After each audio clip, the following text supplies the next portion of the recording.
Alhamdulillah, Assalamu alaikum. By now you know that means peace be unto you. This is a greeting that all the messengers of God greeted each other with, they greeted the people with, and we're greeting you with that same greeting.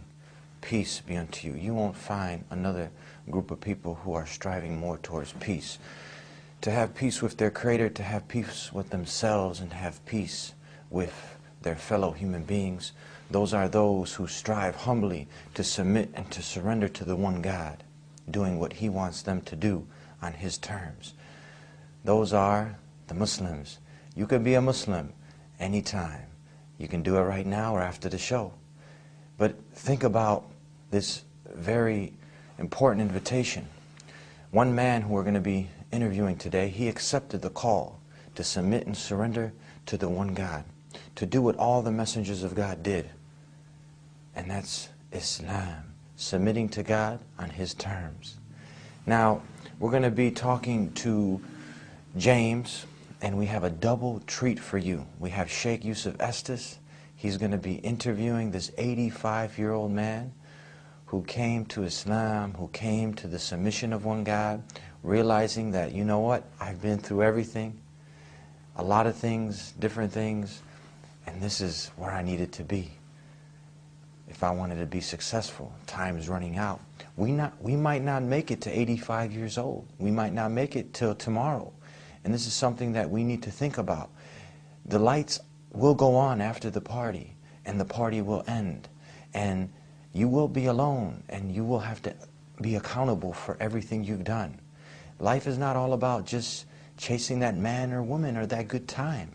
It's not all about the baseball game and the basketball game and chasing a position and getting a lot of wealth and money.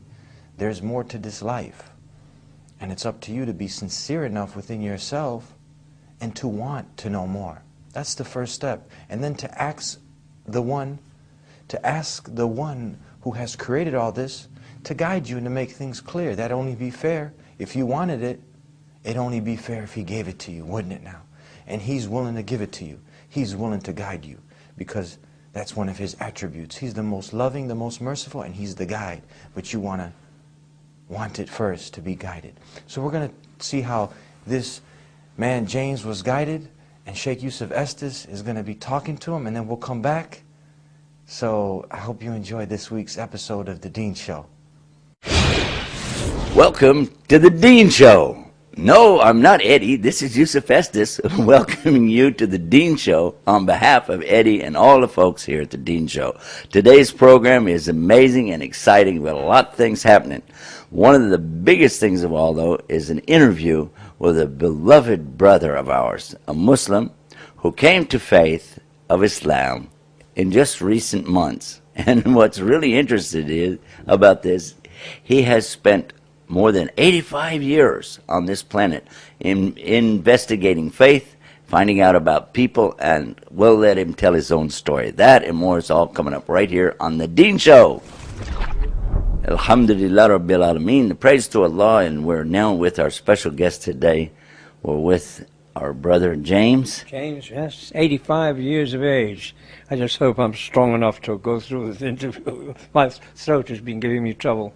Well, I was told that that's a brother just told me that's the gift of Hajj, is this special voice we get afterwards when we can't. I believe so. Well, I'm not alone in this, actually. Most of our companions in the party are in the same condition. So we're here. Tell us where we are. Where are we located? Well, we're located in Jeddah in a rather nice hotel here. Not very far from Mecca.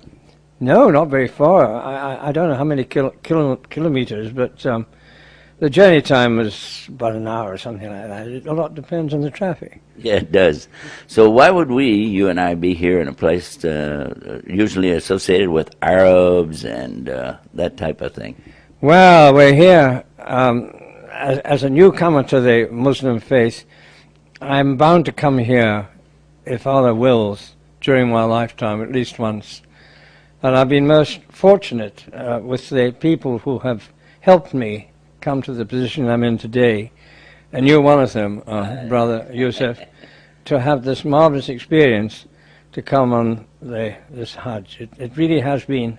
It's not been easy for me because I'm not as young as I used to be.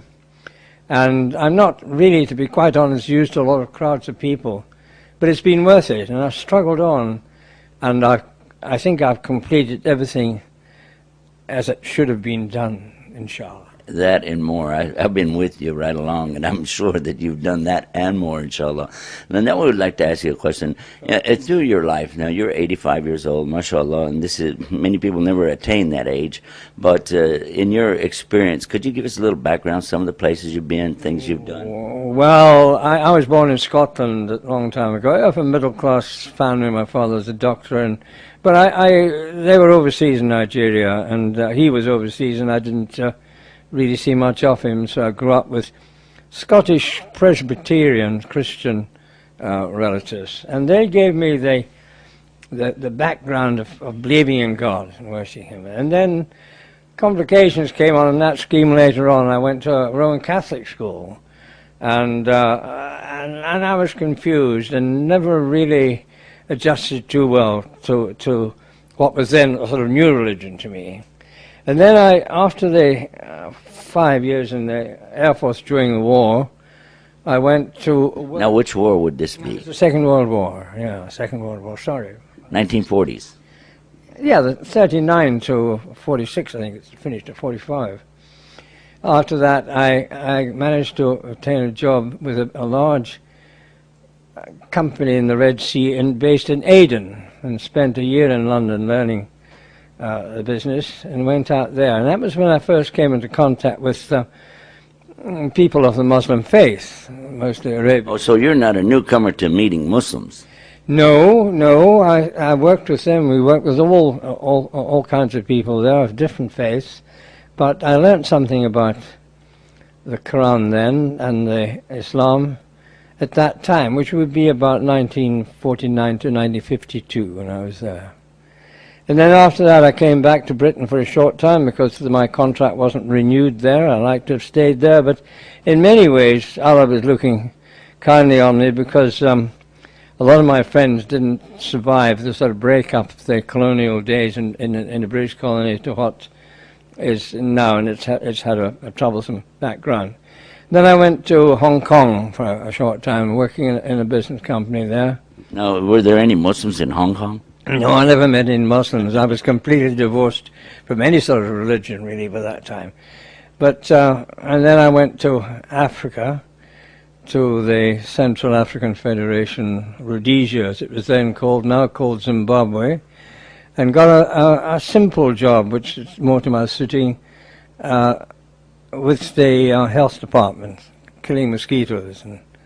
You were a mosquito killer. I was a mosquito killer and killing and dealing with the problem of schistosomiasis. That's a difficult word to pronounce, bilharzia, which can be caught from going into rivers. So I worked for them for a while, and then the Federation broke up. It's a long story, we haven't got time for that. And I transferred across to the veterinary department and worked in tsetse fly control very successfully, until I took and then the war years come on. I wasn't involved in any religious experience at that time. And eventually I got back to Britain, but then went back to Africa again. But in the circumstances in Zimbabwe today, I came back to London about 5 years ago. I see. So now you're not a fly killer anymore? Not a fly killer. Just on an individual basis. That's very true. But then I thought to myself, look, you're getting on in age now. Now, you've always believed in God, but you haven't been praying to Him or worshipping Him for years. So it's about time you got down and did something about it. Now, nobody forced me, but I always had a feeling that that Jesus is only a prophet, one of Allah's prophets, and I thought that the Muslim religion was the only one for us. So I decided... So you already had this embedded in the background of it somewhere? It must have been. It wasn't something that popped up after seeing the rather, what I consider to be appalling way the country had gone downhill with so much promiscuity and greed, gluttony and what have you, all the evils that the Holy Quran tells us we should avoid and fight. So I decided to become a Muslim. Nobody twisted my arm, nobody forced me, but it was just through Allah's intervention that completely, almost not accidentally, but I was making a money transfer to some poor Africans in South Africa who were suffering. I'm not a rich person, but and through them, through a money exchange shop, an internet cafe, which was run by a Somali chap. Now, I'd been to Somaliland, and my brother had been a doctor in Somaliland at one time, so they weren't completely strangers to me. So I realized that this fellow was quite a religious Muslim, religious Somali, rather, I should say. And he introduced me to the Al-Muntada Al-Islamic Center in Parsons Green. And I went down to see them one day, and there and then I was accepted. I made the Ashadu. The Shahada. Shahada. Excuse me, I'm really... That's all right. Go ahead. And I went, and then I on the 10th of June, 2008, and it's been the best thing I've done. In your whole life, now you're talking about through your whole life. What does this stand out as the most? I think it must be. Yes, it is. Certainly the most rewarding, and to be speaking to you today in this place, it's almost miraculous. It is for me as well. I have to tell you that ordinarily when we have guests, I don't like to interrupt them, but I have to tell you something. The minute I met you, I was so happy to make your acquaintance, and I prayed that Allah would let us be together for this Hajj. I'm so thankful to Allah for us to get to be here for this. The experience that we shared together, people we met together, things that happened. Some were kind of comical, some were a little tough. Yes, it hasn't been all that straightforward. It never is. But as you said to me, I think on one occasion when you saw me sort of not falling by the wayside in that extent, but falling down, you say, well, it's not supposed to be easy. It's really hard, you know. And so I sort of braced my shoulders again and sort of dug into that Scottish toughness, you know, and survived. It was. I'm very, very thankful to you, not only to you, but to all the brothers that have been in your team here. They've looked after me so well. Without the strong arms and shoulders of our brother from Colombia and South Carolina, I don't think I would have made it on the last day, which was very, very crowded. But I managed to get up close, pretty close to the Kaaba, and this I could hardly believe it. I can hardly believe I was there, you know. I'd seen pictures of the Kaaba in the old days in Aden, and it seemed to be a small building in the middle of the desert. And I arrived here, and you know, you can hardly. Oh, it certainly was an experience that I didn't expect, but everything's worked out very well. It's not easy for an 85-year-old person. I have to go into the details there. It's not easy, but thanks to you and your team, I've managed to survive. We say thanks to Allah that any of us survived. That is very true. I want to ask you now about the word in Arabic. It's called Tawheed, or monotheism. How important is that? I think it's very important. It's very important to everybody, irrespective of their sort of time in life. But when you get old, it doesn't matter what you've done in the past, you've got to look ahead. What have you got to look ahead to? You've got to look ahead to the afterlife, which Allah has promised us. And to get there, you have to belong to the Muslim faith, follow the advice and the rules, and live the rest of your life in the way that Allah and the Holy Quran instructs you to do. This is easier for a person like myself who's had a belief in God, although it hasn't been shown very much, but has a basic belief in God. It's easy to make this conversion. It might be more difficult for you to convert people who don't believe in anything or don't worship anything. You're saying atheists would be harder to come to them. Yes, I would think so very much. That's been our experience, actually, that the atheist is committed to nothing. But I think well, that's true. But going back to Africa, which I've had a lot of experience there, most Africans in part of Africa that I've been to have never had any chance, real chance, of knowing about the Muslim faith or having anybody tell them about it. And they're people that I think would welcome some initiatives there, because they have a basic belief in a God. One of the things we spoke about earlier is the ease of understanding, I guess, the beliefs, because it's not difficult to understand there's one God, do what he wants you to do, but to implement it or put it into practice, this is where the difficulty comes. The difficulty comes, of course, it's with the individual. It's I have an age now where they, shall we say, the sins of the flesh are behind me now, and I haven't really been drunk a martini for a few years, and I've never been a gambler. I don't believe in the stock exchange, and I'm not a greedy person. In fact, I'm struggling to keep my weight down. I live on less than £3 a day, which is about $6 American. So but it's not everybody can do this. So I appreciate that. It's going to be hard. Maybe not. Some people, it's harder. It's not about giving up a form of religion. It's giving up a form of, I think, worship of the material things. Oh, very much so. The material things, and as we've seen now, I mean, it's all falling apart a bit. But the material things. I mean, you've only got to go to a supermarket in London and see that people.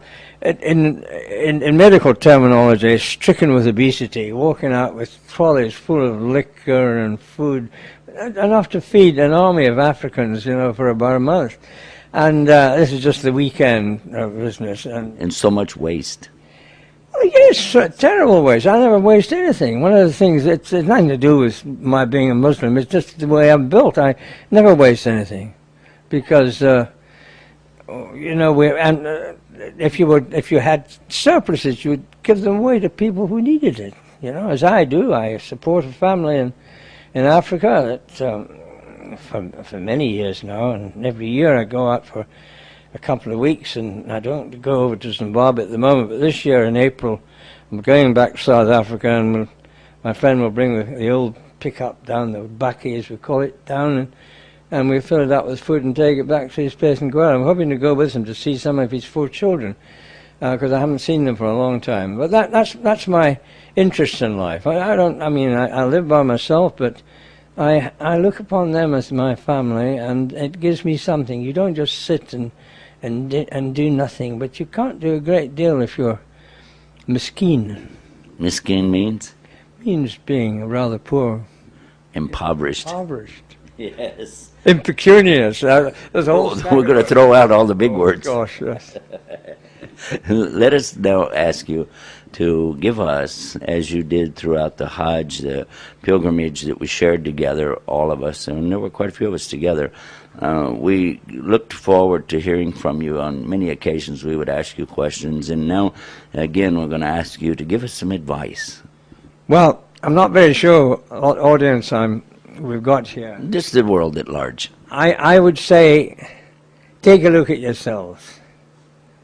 Are you leading a good life? Do you feel that you're leading a life? Do you feel that you're committing sin? It's not sins that have been written down or told you, but something in your heart, in your body. Are you doing something you think is wrong? Do you not think you could possibly do things better? Maybe not be so greedy, maybe help other people, maybe pay more attention to God, Allah. If you do that, realize that He's there looking after you, and not only that, He's there to care for you when you leave, depart from this life. It's very important, and all the rules are laid down. Think about Him, come to Him, and the best. When you decide that it's time something will come, go to your local masjid, or mosque, or Islamic center. Find someone that you can talk to, and if your own cultural background is better, to find someone like yourself that they can help you answer the many questions you have. And I tell you that you will feel a lot better, feel a great deal better when you've accomplished this and come to terms with Allah, and certainly with all the people in the last years of your life. And if you're a young person, it goes for that as well. But and if you're younger, the more advice you need from people much more experienced than I am. No experience. I only became a Muslim in the 10th of June this year, so I'm unable to instruct you all that well. But somebody like our brother here, Yusuf, will be able to guide you in the right direction. And I advise you all to do this before it's too late, because people often say to me, why have you become a Muslim? Now, you know, you could spend about an hour giving an answer, but I give a very rather frivolous answer. I say, I want to be on the side of the angels when Allah decides to pull the final curtain down in this place. Now you think about that. I advise you to get on the side of the angels and don't leave it too late. Very good advice. Very, very good advice. And for me, I felt that it was personal to me as well. Thank you so much, James, for sharing the Hajj with us and sharing your life with us. And especially thank you for taking the time to be with us and give us this good advice. We love you so much. And you're our brother in Islam, and we look to you like our father. We love you so much. Thank you very much. Alhamdulillah. Thank you. Thank you. Well, that's our program for the Dean Show for this week. Eddie will be back with you next week. And until then, we ask that the words that our brother James shared with us today will become a part of our lives, influencing us properly, correctly, that we can also have this great relationship with our Lord, to be close to Allah, and also the teachings of our Prophet Muhammad when he told us that our relationship with Allah should be reflected in our relationship with the people. And whoever doesn't thank the people doesn't thank Allah. So we thank our brother James and all the brothers that helped us to have our Hajj. And we thank Allah subhanahu wa ta'ala, God Almighty, for giving us the tawfiq, the success in having our Hajj and having this program with you. Until next time, for the Dean Show, I'm Yusuf Estes. Salam alaikum, which means peace be unto you. And there you have it, another person sharing their wonderful story with us. James, 85 years old. And I'd like to thank Sheikh Yusuf Estes for helping us out with this interview. I hope this story that James got to share with you is something that will have an impact in your life for those people who are still seeking the truth, wanting to know the truth after hearing his story and watching some of our other shows, that you acknowledge and you're ready to acknowledge that, you know what, you're smart enough to know that there is a creator behind all of this, that this universe and everything in it did not just come by chance, that there's an orchestrator, there is one who is sustaining and maintaining it, and he is the most wise. He did not just create this all in mere play and foolishness, that I will have to go back to the giver of life, the one who has made me, and I'm going to have to answer for everything that I've done in this world, especially what I believed in my heart, and that the signs that he gives to an individual and to the nations, did I accept his signs? And this is one of them. Know that you are intelligent enough, and it's in your very nature when the truth comes to you, that it's simple to understand. It's nothing complicated. It's a way of life that all the messengers of God brought. They all taught the same way of life, submission and surrender to the one God. He is the most merciful. He is the most gracious. He is the King. He is the only Holy One. He is the peace. He is the giver of safety. He is the mighty. He is the powerful, the majestic. He is the only true creator.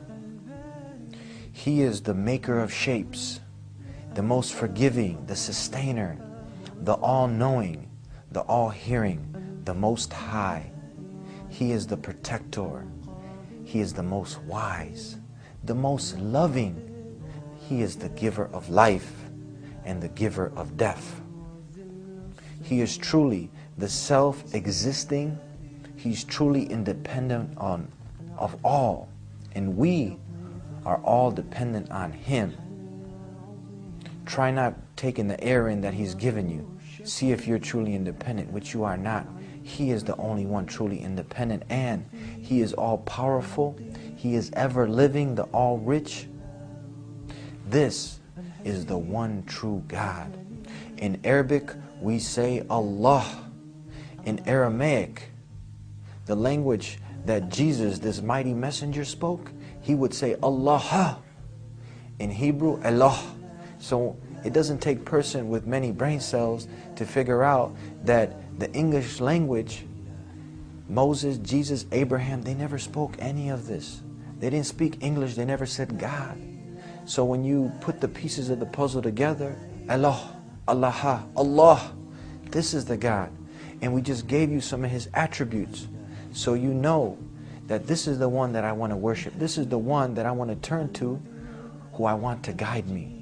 He is the one, the self-sufficient master, who begets not, nor was He begotten, to whom there is no co-equal or comparable, who has no wife, no child, no siblings. This is the one God. He loves you, He wants to guide you, and He will forgive all sins. But you got to turn to Him, and you got to want it. We talked about some of these other things early in the show, that the lights will come on, the party will be over, this life will end, you'll be accountable for your sins. And you know, we got a lot of them. We're coming to a close. All I want to say is that we care for our brothers in humanity, and we want everybody to be in paradise. And paradise is eternal. Why barter something temporary, which is this life, for something eternal? Why would you risk paradise for something and a pleasure that's always in the past tense? I was here, I went there. It will all end. It will all be a past tense. In paradise, it just keeps getting better and better. And all you got to do is, one, ask for the guidance. And when it comes to you, submit to this one God and strive to be the best human being you can be, doing what this Creator wants you to do, doing it on His terms, not your terms. That's all we have for today. I hope that you got to benefit. Continue tuning in every week to The Deen Show. And until next time, Assalamu alaikum, which means peace be unto you.